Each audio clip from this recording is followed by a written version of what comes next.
بسم الله الرحمن الرحيم الحمد لله سبحانك لا علم لنا إلا ما علمتنا إنك أنت العليم الحكيم نحمده ونصلي على رسوله الكريم أما بعد فقد قال الله تعالى في القرآن العظيم وفي الفرقان المجيد أعوذ بالله من الشيطان الرجيم بسم الله الرحمن الرحيم والليل إذا يغشى والنهار إذا تجلى وما خلق الذكر والأنثى إن سعيكم لشتى فأما من أعطى واتقى وصدق بالحسنى فسنيسره لليسرى قال نبينا صلى الله عليه وسلم ما نقص مال عبد من صدقة.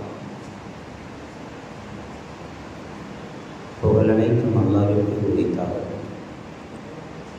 சலாத்தும் சலாமும் நமது உயிரினும் மேலான கண்மணி நாயகம் ஹாத்துமுல் அன்பியா ஸல்லல்லாஹு அலைஹி வஸல்லம் அவர்கள் மீது, அன்னாரை பின்பற்றிய சத்திய சஹாபாக்கள், தாபீன்கள், தபஅ தாபீன்கள், நல்லோர்கள், நாதாக்கள், குறிப்பாக இங்கே குழுமிருக்கக்கூடிய நம் அனைவர்கள் மீது மிக நிரப்பமாய் உண்டாவதாக. இறைவா, எதை எனக்கு கற்றுத் தந்தாயோ அதை தவிர வேறு எந்த ஞானமும் எனக்கு இல்லை என்பதை ஆரம்பமாக நினைவுறுத்திக் கொள்ளலாம். கண்ணியத்திற்கும் மிகுந்த மரியாதைக்கும் உரிய ஜமாத்தார்களே, பெரியோர்களே, சகோதரர்களே, வாலிப நண்பர்களே, பாசத்திற்குரிய மாணவர்களே, அல்லாஹ்வுடைய பேரொருள் இந்த அருமையான வெள்ளிக்கிழமை ஜும்மாவுடைய தினத்தில் நம்மீதும் உலக மக்கள் அத்துணை நபர்கள் மீதும் நின்று நிலவட்டுமாக என்ற நல்ல துவாவோடு உங்கள் எல்லோருடைய துவாவையும் ஆதரவு வைத்தவனாக எனது ஜும்மாவுடைய ஆரம்பம் செய்கின்றேன். அஸ்ஸலாமு அலைக்கும் வரஹ்மத்துல்லாஹி தஆலா வ பரகாத்துஹு. கண்ணியமானவர்களே, என் பங்கு என்ன? இந்த வார்த்தையை ஞாபகம் வைத்துக் கொள்ளுங்கள். என் பங்கு என்ன? என்னுடைய விளக்கத்தை நான் இந்த ஜும்மாவுடைய நிறைவிலே நான் சொல்லுவேன். அல்லாஹ் தஆலா இந்த உம்மத்திற்கு கொடுத்த மிக அற்புதமான கொடை என்ன தெரியுமா? பெருமானார் ஸல்லல்லாஹு அலைஹி வஸல்லம் அவர்கள் சொல்வார்கள், தரக்து ஃபீக்குமுல் அம்ரைன், இரண்டு விஷயங்களை உங்களிடத்திலே விட்டு செல்கிறேன், அதை பின்பற்றும் காலமெல்லாம் நீங்கள் சிறப்பாக இருப்பீர்கள் என்று வாழ்த்து சொன்ன சமுதாயம் நம்முடைய சமுதாயம். நமக்கெல்லாம் தெரியும், ஒன்று குர்ஆன், இன்னொன்று பெருமானாருடைய போதனை. இதை நாம் முடிந்த அளவு முயற்சி செய்து பின்பற்றும் காலமெல்லாம் நாமும் சரி, நம்முடைய குடும்பமும் சரி, நம்முடைய சமூகமும் சரி, நம்முடைய சந்ததிகளும் சரி, ஏன் ஈமானை ஏற்காதவர் கூட குர்ஆனையும் ஹதீஸையும் பின்பற்றினால் அவர்களும் நன்றாக இருப்பார்கள். இதில் மாற்று கருத்தே கிடையாது. நாம் பாக்கியசாலிகள், நாம் அற்புதமான பாக்கியசாலிகள், இரண்டையும் பெற்றவர்கள்.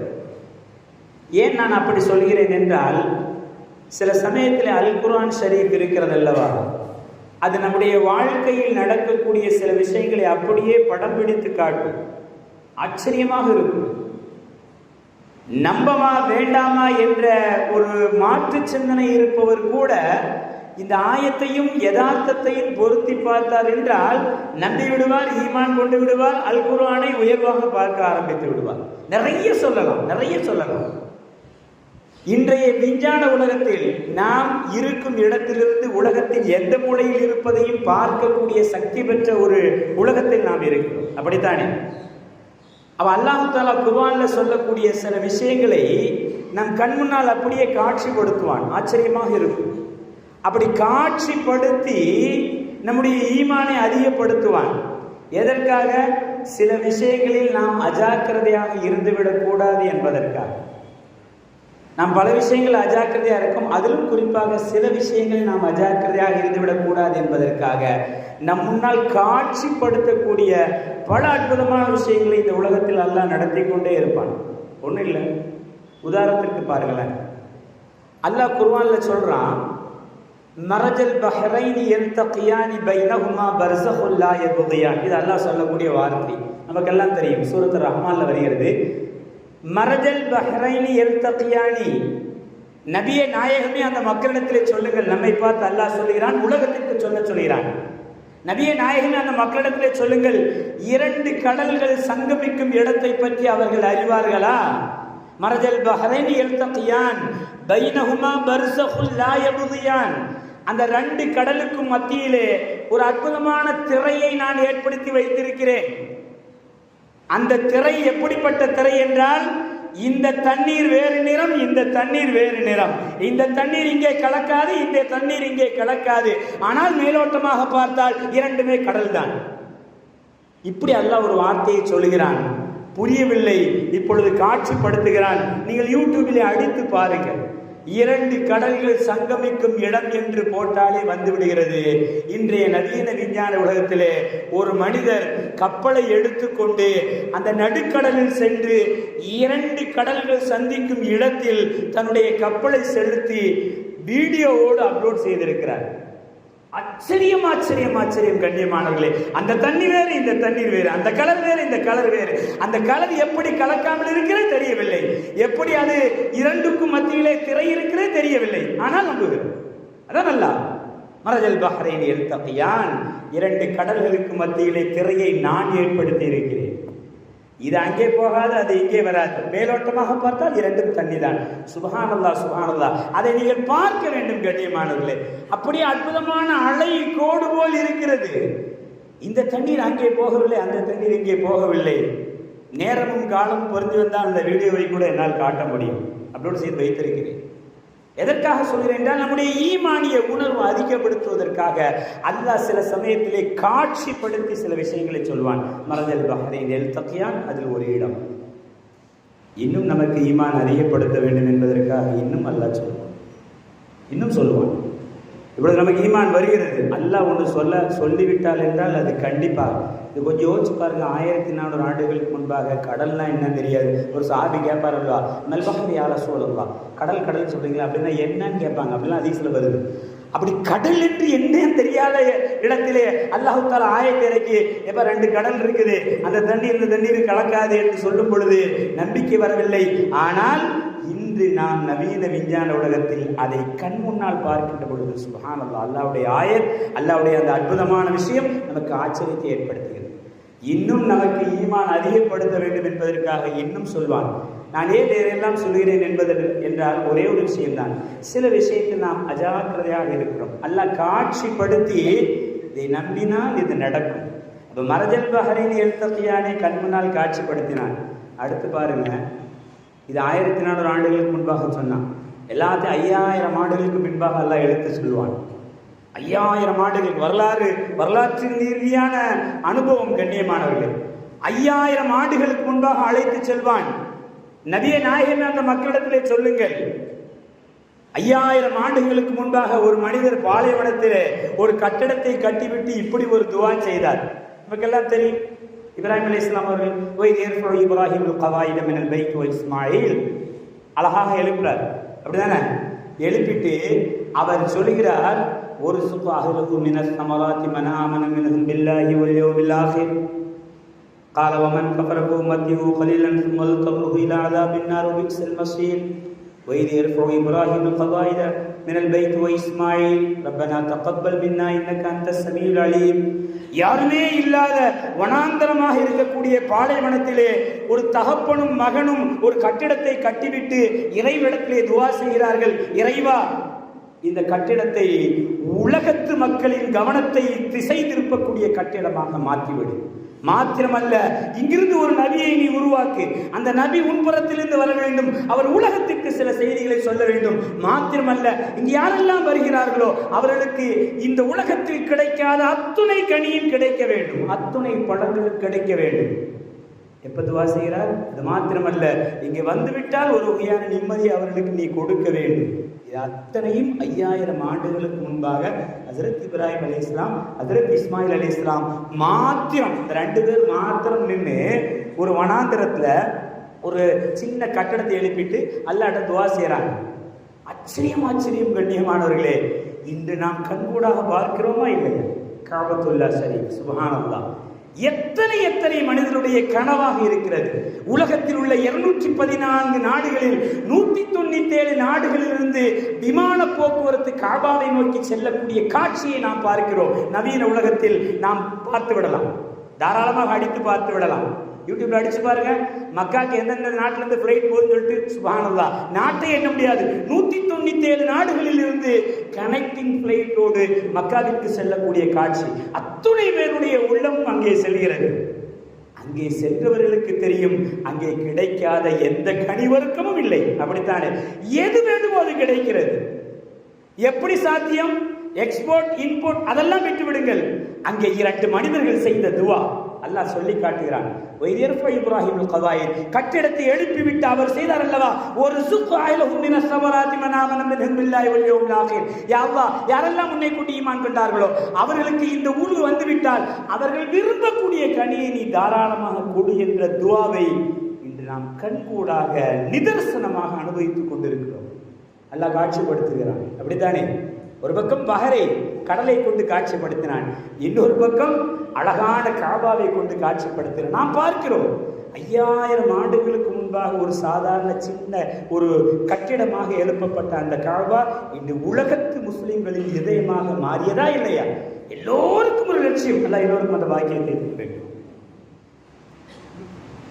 எல்லோருக்கும் அல்லாஹு தஆலா புனிதம் நிறைந்த கஅபத்துல்லா ஷரீஃபில் ஹஜ்ஜின் மூலமாக உம்ராவின் மூலமாக சென்று தரிசிப்பதோடு நமது உயிரினும் மேலான கண்மணி நாயகம் ஸல்லல்லாஹு அலைஹி வஸல்லம் அவருடைய ரவுதாவில் நின்று அஸ்ஸலாமு அலைக்க யா ரசூலுல்லாஹ் என்று சொல்லக்கூடிய பாக்கியத்தை அல்லாஹ் எனக்கும் உங்களுக்கும் சந்ததி சந்ததிகளாக கியாமத் நாள் வரை நம் சம்பதிகளுக்கு அல்லாஹ் தந்தருவானாக. அல்லாஹ் காட்சிப்படுத்தி காட்டுகிறான். நான் சொன்னா நம்ப மாட்டீங்கல்லவா? இப்போ பாருங்க, 5000 ஆண்டுகளுக்கு முன்பாக 2 பேர் செஞ்ச துவா இன்று நீங்கள் பார்க்கிறீர்கள். பஹரை பற்றி சொன்னேன், இன்று நீங்கள் பார்க்க. இப்படி உதாரணம் நிறைய சொல்லிக்கிட்டே போகலாம். ஒன்றும் இல்லைங்க, நம்ம யதார்த்தமாக விளங்கக்கூடிய ஒரு உதாரணத்தை நான் சொல்லி எதற்காக விஷயத்தை கொள்வேன். ஆரம்பத்தில் ஒரு வார்த்தை சொல்வேன், அப்படிதானே? ஆரம்பத்தில் ஒரு வார்த்தை சொன்னேன் அல்லவா, என் பங்கு என்ன? நீங்கள் தலைப்பு கூட போய் வச்சுக்கலாம், என் பங்கு என்ன? அதுதான் நம்முடைய நோக்கம்.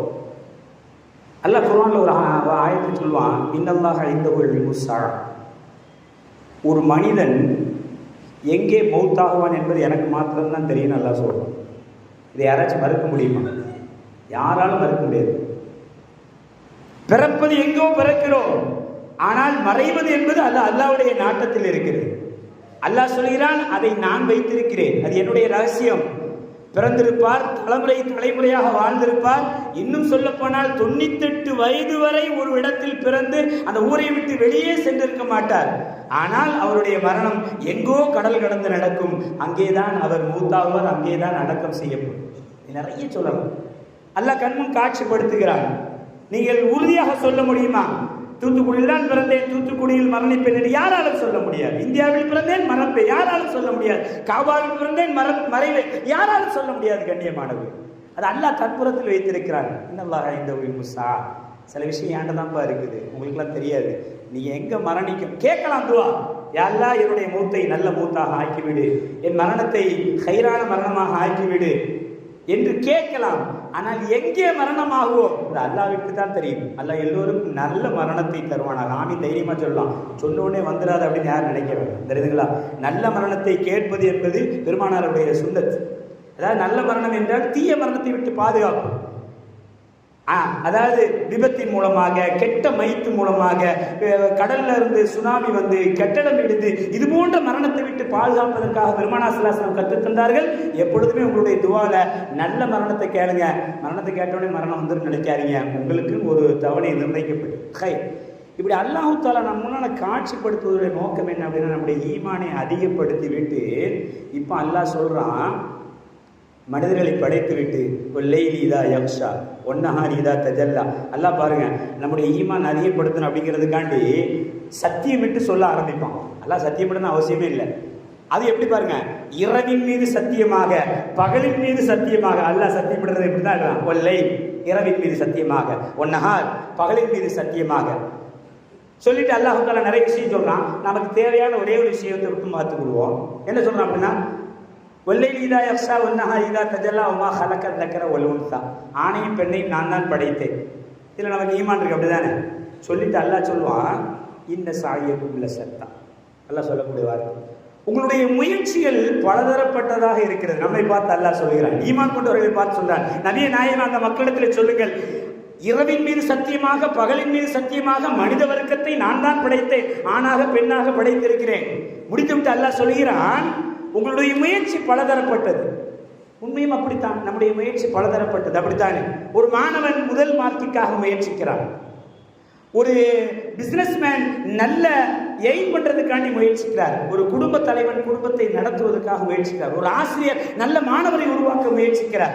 இப்படி முயற்சி என்பது எல்லோரிடத்திலும் இருக்கிறது. ஒரு இமாம் எல்லோருடைய அன்பையும் பெற வேண்டும் என்று முயற்சிக்கிறார், ஒரு ஜமாத்தார்கள் எல்லோரும் தொழுக வேண்டும் என்று முயற்சிக்கிறார்கள். இப்படி நம்முடைய முயற்சிகள் பலதரப்பட்டது. அல்லாஹ் சொல்றான், இன்ன சாயக்குள்ள சத்தா. ஒரு குடும்ப தலைவன், என் மகன் என் மகள் நல்ல இடத்தில் கல்யாணம் எடுத்து சந்தோஷமா இருக்கட்டும், முயற்சிக்கிறோமா இல்லையா? அதற்காக எத்தனை முயற்சிகள், எத்தனை விசாரணைகள். ஒரு மாப்பிள்ளைக்கு ஆண் வந்தாலோ அல்லது ஒரு பெண்ணுக்கு மாப்பிள்ளை வந்தாலோ ஒரு மாப்பிள்ளைக்கு பெண் வந்தாலோ அத்துணை விசாரிப்புக்கு பிறகு நாம் முயற்சி செய்கிறோம். ஆனால் இந்த அத்துணை முயற்சியும் வெற்றி பெறுகிறதா என்றால் அல்லாஹ் சொல்றான், அது ஏன் நீங்க முயற்சி பண்ணுங்க. சுபு தொழுன்னு நினைப்போம், சுப்ஹானல்லாஹ் அன்னைக்கு வரக்கூடிய தூக்கம் இருக்கிறது, என்ன அற்புதமான தூக்கம் வரும், அஸ்ஸலாமு அலைக்கும், அவ்வளவுதான். எப்படி எது சொல்றீங்க? நானும் சில சமயத்தில் தூங்கி இருக்கேன், மறுப்பதற்கில்லை. ஏனென்றால் நம்முடைய முயற்சி இருக்கிறது, ஆனால் வெற்றி கிடைக்குமா? அல்லாஹ் சொல்றான், நீ எந்த வகையிலும் முயற்சி செய்ப்பா, ஆனால் அதற்குண்டான பலனை தருவது ஏன்ட்டு இருக்குது. யாருக்கு தெரியுமா அந்த பலனை கொடுப்ப அப்படின்னு சொல்லிட்டு அல்லாஹ் தஆலா ஒரு 3 விஷயத்தை சொல்றோம். 3 விஷயத்தை சொல்லிட்டு, இதை உன் வாழ்க்கையில பின்பற்றி நீ என்ன முயற்சி செய்தாலும் அதை நான் தருகிறேன். 3ஐ பார்ப்பதற்கு நமக்கு நேரம் இருக்குமா என்று தெரியவில்லை. ஆனால் ஒரே ஒரு விஷயத்தை தலைமையாக அல்லாஹ் சொல்வதை நாம் மனதில் நிறுத்திக் கொள்ள வேண்டும் என்பதற்காக சொல்வேன். கண்ணியமானவர்கள், இந்த சாயக்கும் லசத்தா, உங்களுடைய முயற்சி பலதரப்பட்டது. ஒவ்வொருவரும் சிந்தித்து பாருங்கள், பல்வேறு விதமாக நம்முடைய வாழ்க்கையை முயற்சித்துத்தான் நாம் கடந்து கொண்டிருக்கிறோம். யாராக இருக்கட்டும், ஒரு மாணவனாக இருக்கட்டும் அல்லது ஒரு பெரிய பணக்காரராக இருக்கட்டும், ஏழையாக இருக்கட்டும் அல்லது ஒரு எதுவுமே இல்லாதவராக இருக்கட்டும், எல்லாம் இருந்தவராக எல்லாரும் ஒவ்வொரு விஷயத்துக்கு முயற்சி செய்யறோம். ஆனா அந்த முயற்சி பலனுள்ளதாக அமைய வேண்டும் என்றால் அல்லாஹ் அந்த ஆயத்துல 3 விஷயத்தை சொல்லிட்டு இப்படி சொல்லுவான், ஏன்னா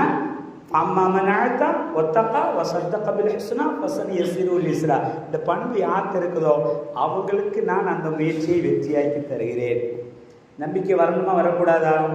பஹரை காட்டிவிட்டான், 2 கடல்கள் சங்கமிக்கும் இடத்தை கண்கூடாக பார்த்து விட்டோம், நம்பிக்கை வர வேண்டும். மக்காவை காட்டிவிட்டான், நமக்கு நம்பிக்கை வர வேண்டும். அடுத்து அல்லாஹ் சொல்கிறான், உன்னுடைய முயற்சி பலதரப்பட்டது, அதை வெற்றிகரமாக ஆக்குவது என்னிடத்தில் இருக்கிறது, யாருக்கு தருமா அதை தருவேன் என்று சொல்லிவிட்டு அல்லாஹ் சொல்வான், கொடுத்து வாழக்கூடியவர்களுக்கு அந்த முயற்சியை நான் வெற்றியாக்கி தருகிறேன். கொடுத்து வாழ வேண்டும். கொடுப்பது என்றால் எல்லாவற்றையும் கொடுக்க வேண்டும். சில ஏழைகள் நினைப்பார்கள், கொடுப்பது என்பது பணக்காரனுடைய வேலை அல்லது நம்மை தாண்டியவருடைய வேலை. அப்படி அல்ல கண்ணியமானவர்களே, கொடுப்பது என்பது எல்லோரால் முடியும், எதையும் கொடுக்கலாம். பெருமானார் ஸல்லல்லாஹு அலைஹி வஸல்லம் அவர்களை பற்றி வருகிறது அல்லவா, சூறாவளி காற்றை விட அதிகமாக தர்மம் செய்வார்கள். ஆனால் ஒரு சமயம் உணவில்லாமல் பள்ளிவாசலுக்கு வந்த நிகழ்ச்சி எல்லாம் நமக்கு தெரியும். எப்படி முடிந்தது? அங்கே கொடுப்பது என்பது மனதை பொறுத்தது. என்னால் எது முடியும் அதை கொடுக்க வேண்டும். குறிப்பாக செல்வத்தை கொடுக்க வேண்டும். அல்லாஹ் யாருக்கெல்லாம் செல்வ செழிப்பான வாழ்க்கையை தந்திருக்கிறார்களோ அவர்கள் கொடுத்து வாழக்கூடிய அந்த தன்மையை உருவாக்கி கொண்டார்கள் என்றால் அவர் எடுத்து வைக்கும் முயற்சி கண்டிப்பாக வெற்றி பெறும் என்று அல்லாஹ் இவ்வளோ பீடிகை போட்டு நமக்கு சொல்லித் தருகிறார். கொடுக்கணும், எல்லாம் நமக்கு என்று நினைக்கக்கூடாது. அல்லாஹ் நமக்கு தந்ததில் சிலதுல கொடுத்தால்தான் மீதி உள்ளதில் பரக்கத் என்பதை அல்லாஹ் சொல்கிறான். இன்னும் 2 விஷயம் சொல்றான், அதுக்குள்ள போகல. கொடுத்து வாழக்கூடிய எண்ணங்கள் யாருக்கு இருக்கிறதோ, பொது காரியங்களுக்கு கொடுக்கலாம், அடுத்தவர்களுக்கு கொடுக்கலாம், உறவுகளுக்கு கொடுக்கலாம், ஏழைகளுக்கு கொடுக்கலாம், இல்லாதவர்களுக்கு கொடுக்கலாம், வயது முறிந்தவர்களுக்கு கொடுக்கலாம், ஒரு நோயாளிக்கு கொடுக்கலாம், ஆக மாத்திரம் கொடுக்க வேண்டும். கண்ணியமானவர், என் செல்வம் எனக்கு என்று இருப்பதற்கு உலகத்தில் யாருக்கும் அனுமதி இல்லை. குறிப்பாக முஃமின்களுக்கு அனுமதி கிடையவே கிடையாது. நான் என்ன கொடுத்தேன் ஒவ்வொருவரும் கேட்டுக்கொள்ளுங்கள், கொடுக்க வேண்டும் கொடுக்க வேண்டும். இப்படி சொன்னாலும் கொடுக்க மாட்டோம் நம்ம, அப்படித்தானே? பொதுவாகவே பெருமானார் ஸல்லல்லாஹு அலைஹி வஸல்லம் இப்போ தான் வருவாங்க, அழகாக வருவாங்க. இந்த ஆயத்தை ஓதிட்டு ஸல்லல்லாஹு அலைஹி வஸல்லம் வந்து சொல்லுவாங்க, அற்புதமான ஒரு வார்த்தை சொல்லுவாங்க. நான் உங்களுக்கு அந்த ஹதீஸுடைய வாசகத்தை நான் வாசித்து காட்டினால் மிக பொருத்தமாக இருக்கு. மிக கண்ணியமானது. புகாரி ஷரீஃபில் ஒரு ஹதீஸ் வருகிறது. பெருமானார் ஸல்லல்லாஹு அலைஹி வஸல்லம் அழகாக சொல்வார்கள், மாமின் யௌமின் யுஸ்பிஹுல் அப்து. பெருமானார் ஸல்லல்லாஹு சொல்றாங்க, ஒரு மனிதனுடைய விடியல் காலை எப்படி தெரியுமா விடுகிறது? ஒரு நல்ல முன்னுடைய விடியல் காலை எப்படி தெரியுமா விடுகிறது? இப்படித்தான் விடுகிறது. அவன் விடிந்ததற்கு பின்னால் யுஸ்பிஹுல் இபாது ஃபீஹி இல்லா மலக்கானி என்சிலானி, 2 மலக்குகள் இறங்குகிறார்கள். ஒவ்வொரு நாளும் வானலோகத்திலிருந்து 2 மலக்குகள் இறங்குகிறார்கள். இறங்கி ஃபயகூலு அஹதுஹுமா, அந்த 2 பேரில் ஒருவர் இப்படி துஆ செய்கிறார், அல்லாஹும்ம அதி முன்ஃபிகன் ஹலஃபா. பெருமானார் ஸல்லல்லாஹு அலைஹி வஸல்லம் வார்த்தை. ஒவ்வொரு நாளும் காலையில் சுபுஹுக்கு பிறகு 2 மலக்குகள் வானத்திலிருந்து இறங்குகிறார்கள். புகாரி இமாம் பதிவு சஹீஹான ஹதீஸ். இறங்கி அந்த 2 மலக்குமாருடைய வேலை என்னவென்றால், இறைவா உனக்காக யார் கொடுத்தார்களோ, அது பொது காரியமாக இருக்கட்டும், எது உனக்காக கொடுத்தார்கள் என்றால் அவர்களுக்கு நீ பகரத்தை கொடுக்காமல் விட்டு விடாதே. இன்னொரு மலக்கு ஆமீன் சொல்லு. ₹1 கொடுத்தீங்கன்னா பார்க்கிறாங்க, அல்ஹம்துலில்லாஹ் அல்லாஹ்வுக்காக இவர் கொடுத்திருக்கிறார், பகரத்தை கொடுத்து விடு என்று ஒரு மலக்கு சொல்லுகிறார். இன்னொரு மலக்கு ஆமீன் சொல்லுகிறார். அடுத்து இன்னொரு மலக்கு இப்படி துஆ செய்கிறார், யா அல்லாஹ் யாராவது கொடுக்காம, தகுதி இருந்தும் எல்லாம் இருந்தும் கொடுக்காமல் அவர் பதுக்கி வைத்துக் கொண்டால், கஞ்சத்தனமாக இருந்து கொண்டால் நீயும் அப்படியே இருந்துரு அப்படின்னு துஆ செய்றாங்க. இன்னொரு மலக்கு ஆமீன் சொல்றார். இது ஒவ்வொரு நாளும் நடக்கிறது கண்ணியமானவர்களே. 2வது சப்ஜெக்டுக்கே போக வேண்டாம், அல்லாஹ் காப்பாற்றும். ஏற்கனவே வருமானம் பிச்சுக்கிட்டு போகுது, அப்படித்தானே? இது ஒரு மலக்கு ஆமீன் சொல்லி அவர் துஆ செய்து வரக்கூடியது வராமல் போயிடக்கூடாது. அப்ப என்னது, கொடுக்கக்கூடிய வாய்ப்பு உங்களுக்கு இருந்தால் கொடுத்து விடுங்கள். எல்லாரையும் அல்லாஹ் சொல்லல, எல்லாருக்கும் அல்லாஹ் கொடுத்திருக்கிறான். உங்களால் கொடுக்க முடியும் என்றால் பொது காரியங்களுக்காக கொடுங்கள். அப்படி கொடுத்தீர்கள் என்றால் மலக்குமாருடைய துஆ வருகிறது. அப்படி கொடுக்காமல் இருந்தால் மலக்குமாருடைய இன்னொரு துஆவையும் எச்சரிக்கையாக பெருமானார் ஸல்லல்லாஹு அலைஹி வஸல்லம் சொல்கிறார்கள், நாம கொடுக்க வேண்டும். யார் கொடுக்கக்கூடிய எண்ணங்களுக்கு வந்து விட்டாரோ அவர் எந்த காரியத்தை எடுத்தாலும் வெற்றிகரமாக ஆக்குவது நான் பொறுப்பு என்று அல்லாஹ் ஒரு பக்கம் காட்சிப்படுத்தி நமக்கு சொல்லித்தந்தான். பெருமானார் ஸல்லல்லாஹு அலைஹி வஸல்லம் இன்னொரு பக்கம் மிக அழகாக வந்து சொல்கிறார்கள், 2 மலக்குமாருடைய துஆ உனக்கு கிடைக்க வேண்டும் என்றால் கொடுத்து பழகப்பா. முடிந்தால், வசதி இருந்தால், வாய்ப்பு இருந்தால் கொடுத்து விடு. கொடுக்காமல் கஞ்சத்தனம் செய்து விடாதே. ஏனென்றால் நீ கஞ்சத்தனம் செய்தால் அல்லாஹ் உன் விஷயத்தில் கஞ்சத்தனம் செய்து விடுவான். ஓரளவு கொடுக்கணுங்கிற எண்ணம் வந்துடுது நமக்கு, அப்படித்தானே?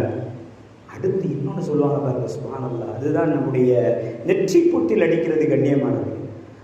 பெருமானார் ஸல்லல்லாஹு அலைஹி வஸல்லம் சொல்றார்கள், ஸலாஸத்துன் முகஸ்ஸிமு அலைஹின்ன, இப்படியே சொல்றாங்க, ஸலாஸத்துன் முகஸ்ஸிமு அலைஹின்ன அய்யுல் இபாத். சஹாபாக்கள் அழைத்து சொல்வார்கள், 3 விஷயம் நான் அல்லாஹ்வின் மீது சத்தியமிட்டு சொல்கிறேன். பெருமானார் ஸல்லல்லாஹு அலைஹி வஸல்லம் சொன்ன வார்த்தை ஹதீஸ்ல வருகிறது, திருமதி ஷரீஃப்ல வருகிறது, புகாரி ஷரீஃப்ல வருகிறது. எல்லா சஹாபாக்களும் அழைத்து சொன்னார்கள், ஸலாஸத்துன் 3 விஷயங்கள் முகஸ்ஸிமு அலைஹின்ன, அதன் மீது நான் சத்தியமிடுகிறேன் என்று சொல்லிவிட்டு சொல்வார்கள், மா நகஸ மாலு அப்தின் மின் ஸதகா. ஸல்லல்லாஹு அலைஹி வஸல்லம் மா நகஸ மாலு அப்தின், ஒரு அடியானுடைய பொருள் எந்த காலத்திலும் குறையாது. அவன் சதகா செய்வதால், அவன் தர்மம் செய்வதால், அவன் பிறருக்கு கொடுப்பதால் அவனுடைய பொருள் குறையவே குறையாது. அல்லாஹ்வின் மீது சத்தியமிட்டு சொல்கிறேன். நமக்கெல்லாம் ஆச்சரியம் வருகிறது, கொடுத்தால் குறையதானே செய்யும். 1000 ரூபாயில் 100 ரூபாய் போனால் 900 ரூபாய் தானே. ஆனால் சத்தியமிடுவது பெருமானார் ஸல்லல்லாஹு அலைஹி வஸல்லம் அவர்கள் ஹதீஸிலே விளக்கம் தருவார்கள். ஆச்சரியம் கண்ணியமானது. ஸல்லல்லாஹு அலைஹி வஸல்லம் சொல்கிறார்கள், மா நகஸ மாலு அப்தின், ஒரு அடியானுடைய பொருள் எந்த காலத்திலும் குறையாது. மின் ஸதகா, சதகா செய்வதால் குறையாது என்று ஏன் சொன்னார்கள்? எப்படி சொன்னார்கள்? தர்மம் கொடுப்பதால், பிறருக்கு கொடுப்பதால், பொது காரியங்களுக்கு கொடுப்பதால் குறையாது என்று பெருமானார் ஸல்லல்லாஹு அலைஹி வஸல்லம் சொல்லியிருக்கிறார்களே, அதுவும் சத்தியமிட்டு சொல்லியிருக்கிறார்களே, அதுவும் எல்லா மக்களையும் அழைத்து சத்தியமிட்டு சொன்னார்களே, ஏன் சொன்னார்கள்? முஹத்திஸீன்கள் விளக்கம் சொல்வார்கள். அப்படி என்றால் உன்னுடைய பொருள் வீணான வழியில் செலவழியாமல் அல்லாஹ் பாதுகாப்பான். அதில் முதல்ல எழுதுறாங்க, 1000 ரூபாயில் 100 ரூபாய் கொடுத்தனா 900 ரூபாய் தான் நினைக்கிறோம். ஒரு கால் கொடுக்கவில்லை என்றால், எல்லா வசதியும் வாய்ப்பும் இருந்தும் தேவைப்படக்கூடியவர்களுக்கு அல்லது தேவைப்படக்கூடிய இடத்திற்கு நாம் கொடுக்காமல் கஞ்சத்தனமாக நாம் சுருக்கி கொண்டோம் என்றால் நோய்க்காக செலவு செய்ய வேண்டிய ஒரு சூழல் ஏற்படும். அல்லாஹ் காப்பாற்ற வேண்டும். எச்சரிக்கைக்காக சொல்லவில்லை கண்ணியமானவர்களே. 1000 ரூபாயில் 500 ரூபாய் நோய்க்காக செலவழிது என்றால் அது மிக பெரும் கை சேதம். அல்லாஹ் சொல்லுகிறான், 100 ரூபாயை கொடுத்துப்பார், 900 ரூபாய் உனக்கு மிச்சம். இப்பொழுது அந்த நோயை அல்லாஹ் உன்னை விட்டு காப்பாற்றி விடுவான். மா நகஸ மாலு அப்தின் மின் ஸதகா. எந்த ஒரு காலகட்டத்திலும் சதக்காவின் மூலமாக, தர்மத்தின் மூலமாக அவனுடைய பொருளாதாரம் குறையவே குறையாது என்றால் அவனுடைய பொருளாதாரம் இன்னொரு பக்கமாக செலவை அல்லாஹ் ஏற்படுத்தவே மாட்டான். அல்லாஹ் எல்லோருக்கும் நோய் இல்லாத வாழ்க்கையை நசீபாக்குவான். இன்று நாம் உணர்கிறோம் அப்படித்தானே. அல்லாஹ் காப்பாற்ற வேண்டும். மருத்துவமனை கஷ்டம், மருத்துவமனை வாசகம், அதனுடைய நோய்கள் நொடிகள் சுப்ஹானல்லாஹ் கேட்கவே நடுங்குகிறது. சிலருடைய நோய்களை பற்றி கேட்டால் பயமாக இருக்கிறது. அப்போதெல்லாம் நம்ம அல்லாஹ்வுக்கு நிறைய நன்றி செல்ல வேண்டும். அப்படித்தானே? எத்தனையோ மனிதர்கள் எத்தனையோ விஷயத்துக்காக கஷ்டப்பட்டு கொண்டிருக்கும் பொழுது நிம்மதியாக, சந்தோஷமாக, மனநிறைவோடு நம்மை உலாவர செய்து கொண்டிருக்கக்கூடிய அந்த ரப்புக்கு நன்றி செலுத்துவது ஒரு பக்கம் இருந்தாலும் கூட அந்த நன்றி வெளிப்படுத்துவது எப்படி இருக்க வேண்டும் என்றால் கொடுப்பதன் மூலமாக வெளிப்படுத்த வேண்டும். உங்களுக்கு வழங்கியதில் கொடுங்கள் கண்ணியமானது. எல்லாத்தையும் எல்லாம் கேட்கல. அல்லாஹ் நினைச்சா ஒரு நிமிஷத்துல எல்லாம் அவன் என்ன நடக்க நினைச்சு போயிடுவான். ஆனாலும் அடியார்களிடத்துல அவர்கள் எடுத்த காரியம் வெற்றி பெறுவதற்காக கொடுக்க சொல்கிறான். உங்களுக்கு வேறு எந்த நோயும் வராமல் இருப்பதற்காக கொடுக்க சொல்கிறான். அதனாலதான் பெருமானார் ஸல்லல்லாஹு அலைஹி வஸல்லம் சத்தியமிட்டு சொன்னார்கள் 3 விஷயத்தில். இதுலயும் நான் ஒரு விஷயம் தான் சொல்ல முடியும், டைம் இல்லை. அல்லாஹும் 3 விஷயத்தை சொன்னான், பெருமானார் ஸல்லல்லாஹு அலைஹி வஸல்லம் 3 விஷயத்தை சொன்னார்கள். 2 பேரும் தலைமையாக சொல்வது கொடுத்து வாழக்கூடிய பண்பை உங்களிடத்தில் வளர்த்துக் கொள்ளுங்கள். கொடுக்கக்கூடிய வாய்ப்பு என்பது அல்லாஹ் எல்லோருக்கும் கொடுப்பது கிடையாது. அதே தெரிஞ்சுங்க. திரும்பி ஷெரீஃப்ல ஒரு ஹதீஸ் வருகிறது, ஆச்சரியமாக இருக்கும். ஆயிஷா நாயகி ஒரு சமயம் என் வீட்டில் ஆடை இருக்காங்க. எல்லாம் நல்லா கவனிக்கணும். ஆடை இருக்காங்க. ஆடை இருந்துட்டு என்ன செஞ்சாங்க அப்படின்னா இறைச்சிகளை பங்கு வைக்கிறாங்க. அப்போ ஆயிஷா நாயகிக்கு ஒரு ஆசை. பெருமானார் ஸல்லல்லாஹு அலைஹி வஸல்லம் அவர்கள் ஆட்டினுடைய முன்சப்பையை ரொம்ப அதிகமாக விரும்பி சாப்பிடுவாங்க. சல்லல்லாஹு ஒரு வழக்கம். ஆட்டினுடைய முன்சப்பை, தொடையினுடைய முன்சப்பை கறியை விரும்பி சாப்பிடுவார்கள். இப்போ ஆயிஷா நாயகி என்ன செஞ்சாங்க அப்படின்னா அதை மாத்திரம் எடுத்து வச்சுட்டு மற்றதெல்லாம் ஏழை எளியவர்களுக்கு தர்மமாக பண்ணி கொடுத்துட்டாங்க. எல்லாத்தையும் கொடுத்துட்டாங்க. பெருமானார் ஸல்லல்லாஹு அலைஹி வஸல்லம் வீட்டுக்கு வராங்க. வந்து என்ன ஆயிஷா ஆடெல்லாம் பங்கு வச்சாச்சு அப்படி கேட்டாங்க. ஆமாம் யாரும் சொல்லலாம், எல்லாவற்றையும் பங்கு வைத்து விட்டேன், ஒரே ஒரு துண்டு மாத்திரம்தான் மிச்சம் அப்படின்னு சொன்னோடனே ஸல்லல்லாஹு அலைஹி வஸல்லம் அருமையான ஒரு வார்த்தை சொன்னார்கள் பாருங்கள். என்னுடைய அன்பிக்கினிய மக்களே, எப்பொழுதுமே எனக்கும் சொல்லிக்கொள்வேன், உங்களுக்கும் சொல்லிக்கொள்வேன், உலகத்திற்கும் சொல்லிக்கொள்வேன், குறிப்பாக முஃமின்களுக்கும் சொல்லிக்கொள்வேன். என்ன அருமையான வார்த்தையை சொன்னார்கள் தெரியுமா? யா ஆயிஷா, இது மிச்சம் அல்ல, நீ எங்கே வழங்கினாயோ அதெல்லாம் நம்முடைய அக்கவுண்டில் போடப்பட்ட மிச்சம், அதுதான் நமக்கு பலன் தரக்கூடிய மிச்சம், இது எக்ஸ்ட்ரா என்று சொன்னார். இப்படி வருகிறது ஆயத்தில், ஹதீஸிலே இப்படியே சொல்கிறார்கள். ஆயிஷா, இது மாத்திரம்தான் செலவாகாமல் இருந்து விட்டது என்று நினைக்காதே. எதை நீ செலவு செய்தாயோ, ஏழைக்கு கொடுத்தாய், உறவுக்கு கொடுத்தாய், உன் நண்பர்களுக்கு கொடுத்தாய், அது அத்தனையும் தான் வரவு, இது மாத்திரம்தான் மிச்சமாகிவிட்டது ஆயிஷா என்று சொல்லாதே. அது எல்லாம் நம்முடைய வரவுக்காக அல்லாஹ் தஆலா மிச்சப்படுத்தி வைத்த அற்புதமான பங்கு என்று ஆயிஷாவிடத்திலே சொல்வது என்னவென்றால், யார் இறைக்காக அல்லாஹ்வுக்காக கொடுக்கிறார்களோ அதுதான் நம் அக்கவுண்டில் சேமிப்பாக வைக்கப்பட்டிருக்கிறது என்பதை நன்றாக புரிந்து கொள்ளுங்கள். எதை நாம் கொடுத்தோமோ அதனுடைய பலன் இந்த உலகத்திலும் நாளை மறுமையிலும் பலன் தராமல் போகவே போகாது. நிறைவாக ஒரு விஷயத்தை சொல்லி நான் நிறைவு செய்வேன் கண்ணியமானவர்களே. அல்லாஹ் தஆலா மறுமையில் நடக்கக்கூடிய பயங்கரத்தை பற்றி நிறைய சொல்றான். ஆனா ஒரு மனுஷன் மூத்தானதற்கு பின்னால் உயிர் கொடுக்கப்பட்டால், அல்லாஹ் பொதுவாக கற்பனையாக பேசுவது கிடையாது. ஆனால் சில சமயத்தில் நம்முடைய மனசை தட்டுவதற்காக கற்பனையாக பேசுவான். ஒரு முஃமின் இறந்து விட்டால், இறந்ததற்கு பின்னால் அல்லாஹ் தஆலா, எப்ப நான் உனக்கு உயிர் தந்தனா நீ என்ன செய்வ? யா அய்யுஹல்லதீன ஆமனூ அன்ஃபிகூ மிம்மா ரஸக்னாக்கும் மின் கப்லி அன் யஅத்திய அஹதகுமுல் மௌத். மௌத்தாவதற்கு முன்னாடி நல்லபடியாக அல்லாஹ்வுக்காக கொடுத்து விடுங்கள்.